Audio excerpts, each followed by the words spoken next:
ನಾವೆಲ್ಲ team India ರೀತಿ ಕೆಲಸ ಮಾಡೋಣ. 2047ರ ಬದಲು ಆದಷ್ಟು ಬೇಗನೆ ಗುರಿ ತಲುಪುತ್ತೇವೆ. ಎಲ್ಲ ರಾಜ್ಯಗಳಿಗೆ ಪ್ರಧಾನಿ ಮೋದಿ ಕರೆ ಏನು? ಯಾರೆಲ್ಲ ಬಂದಿದ್ರು ಮಹತ್ವದ ನೀತಿ ಆಯೋಗದ ಸಭೆಗೆ? ಏನೆಲ್ಲ ಚರ್ಚೆ ಆಯಿತು? ವಿಕಸಿತ ಭಾರತದ ಗುರಿಯನ್ನ ಸಾಧಿಸಲು ಕೇಂದ್ರ ಮತ್ತು ರಾಜ್ಯಗಳು ಒಟ್ಟಾಗಿ ಟೀಮ್ ಇಂಡಿಯಾ ರೀತಿ ಕೆಲಸ ಮಾಡಬೇಕೆಂದು ಪ್ರಧಾನಿ ಮೋದಿ ಕರೆ ನೀಡಿದ್ದಾರೆ. ನೀತಿ ಆಯೋಗದ 10ನೇ ಸಭೆಯ ಅಧ್ಯಕ್ಷತೆ ವಹಿಸಿ ಮಾತನಾಡಿರುವ ಅವರು ಎಲ್ಲ ರಾಜ್ಯಗಳ ಮುಖ್ಯಮಂತ್ರಿಗಳನ್ನ ಉದ್ದೇಶಿಸಿ ಮಾತನಾಡಿದರು. ನಾವು ಅಭಿವೃದ್ಧಿಯ ವೇಗವನ್ನ ಹೆಚ್ಚಿಸಬೇಕು. ಕೇಂದ್ರ ಮತ್ತು ಎಲ್ಲ ರಾಜ್ಯಗಳು ಒಟ್ಟಾಗಿ ಟೀಮ್ ಇಂಡಿಯಾದಂತೆ ಒಟ್ಟಾಗಿ ಕೆಲಸ ಮಾಡಿದರೆ ಯಾವುದೇ ಗುರಿ ಅಸಾಧ್ಯವಲ್ಲ. ವಿಕಸಿತ ಭಾರತ ಪ್ರತಿಯೊಬ್ಬ ಭಾರತೀಯನ ಗುರಿ. ಪ್ರತಿಯೊಂದು ರಾಜ್ಯ ವಿಕಸಿತವಾದಾಗ ಭಾರತ ವಿಕಸಿತವಾಗುತ್ತದೆ. ಇದು 140 ಕೋಟಿ ನಾಗರಿಕರ ಆಕಾಂಕ್ಷೆ ಎಂದು ಅಭಿಪ್ರಾಯಪಟ್ಟಿದ್ದಾರೆ. ಮಹಿಳೆಯರನ್ನ ಸೇರಿಸಿಕೊಳ್ಳುವ ನಿಟ್ಟಿನಲ್ಲಿ ನಾವು ಕೆಲಸ ಮಾಡಬೇಕು. ರಾಜ್ಯಗಳು ಜಾಗತಿಕ ಮಾನದಂಡಗಳಿಗೆ ಅನುಗುಣವಾಗಿ ಅಗತ್ಯ ಸೌಲಭ್ಯಗಳು ಮತ್ತು ಮೂಲ ಸೌಕರ್ಯಗಳನ್ನು ಒದಗಿಸುವ ಮೂಲಕ ಕನಿಷ್ಠ ಒಂದು ಪ್ರವಾಸಿ ತಾಣವನ್ನ ವಿಶ್ವದರ್ಜೆಯ ತಾಣವನ್ನಾಗಿ ಅಭಿವೃದ್ಧಿಪಡಿಸಬೇಕು.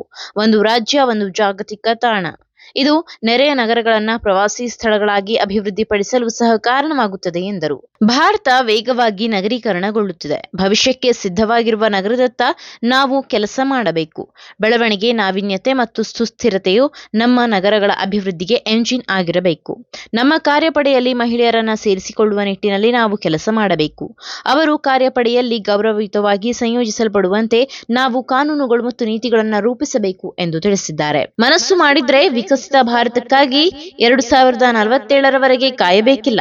ಸರ್ಕಾರ ಜಾರಿಗೆ ತಂದ ನೀತಿಗಳು ಸಾಮಾನ್ಯ ನಾಗರಿಕರ ಜೀವನದಲ್ಲಿ ಬದಲಾವಣೆ ತರುವ ರೀತಿಯಲ್ಲಿ ನಾವು ಕೆಲಸ ಮಾಡಬೇಕು. ಜನರು ಬದಲಾವಣೆಯನ್ನ ಅನುಭವಿಸಿದಾಗ ಮಾತ್ರ ಅದು ಬದಲಾವಣೆಯನ್ನ ಬಲಪಡಿಸುತ್ತದೆ. ಬದಲಾವಣೆಯನ್ನ ಒಂದು ಚಳುವಳಿಯಾಗಿ ಪರಿವರ್ತಿಸುತ್ತದೆ. 140 ಕೋಟಿ ಜನರ ಆಕಾಂಕ್ಷೆಗಳನ್ನ ಈಡೇರಿಸಲು ನಮಗೆ ಒಂದು ತಂಡವಾಗಲು ಉತ್ತಮ ಅವಕಾಶವಿದೆ. 2047ರ ವೇಳೆಗೆ ಭಾರತವನ್ನ ವಿಕಸಿತ ಮಾಡುವುದು ನಮ್ಮ ಗುರಿಯಾಗಿದೆ.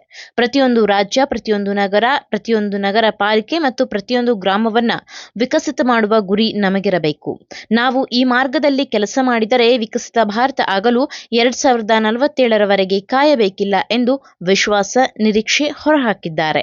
ಇನ್ನು ಸಭೆಗೆ ಪುದುಚೇರಿ ಸಿಎಂ ರಂಗಸ್ವಾಮಿ, ಕರ್ನಾಟಕ ಸಿಎಂ ಸಿದ್ದರಾಮಯ್ಯ ಮತ್ತು ಕೇರಳದ ಮುಖ್ಯಮಂತ್ರಿ ಪಿಣರಾಯಿ ವಿಜಯನ್ ಸಭೆಗೆ ಗೈರು ಹಾಜರಾಗಿದ್ದರು. ಆಂಧ್ರಪ್ರದೇಶ, ತಮಿಳುನಾಡು ಮತ್ತು ತೆಲಂಗಾಣ ಮುಖ್ಯಮಂತ್ರಿಗಳಾದ ಎನ್ ಚಂದ್ರಬಾಬು ನಾಯ್ಡು, ಎಂಕೆ ಸ್ಟಾಲಿನ್ ಮತ್ತು ರೇವಂತ್ ರೆಡ್ಡಿ ಉಪಸ್ಥಿತರಿದ್ದರು. ಜಮ್ಮು ಕಾಶ್ಮೀರದ ಸಿಎಂ ಒಮರ್ ಅಬ್ದುಲ್ಲಾ ಮತ್ತು ಹಿಮಾಚಲ ಪ್ರದೇಶದ ಸುಖವಿಂದರ್ ಸಿಂಗ್ ಕೂಡ ಸಭೆಯಲ್ಲಿ ಭಾಗವಹಿಸಿದ್ದರು. 84ರಿಂದ 50 kg ಬಂದೆ. ಆಮೇಲೂ ಸಣ್ಣಗೆ ಫಿಟ್ ಆಗಿದ್ದೀನಿ. ಅದಕ್ಕೆ ನಾನು ಯೂಸ್ ಮಾಡ್ತಾ ಇರೋದು ಜೀನಿ ಸ್ಲಿಮ್. ಸಣ್ಣ ಆಗೋಕ್ಕೆ ಜೀನಿ ಸ್ಲಿಮ್ ಯೂಸ್ ಮಾಡಿದೆ, ಹೆಲ್ದಿನೂ ಅದೇ. ನೀವು ಸಣ್ಣ ಆಗಬೇಕಾ, ಹೆಲ್ದಿ ಆಗಬೇಕಾ? ಹಾಗಿದ್ರೆ ಜೀನಿ ಸ್ಲಿಮ್ ಯೂಸ್ ಮಾಡಿ.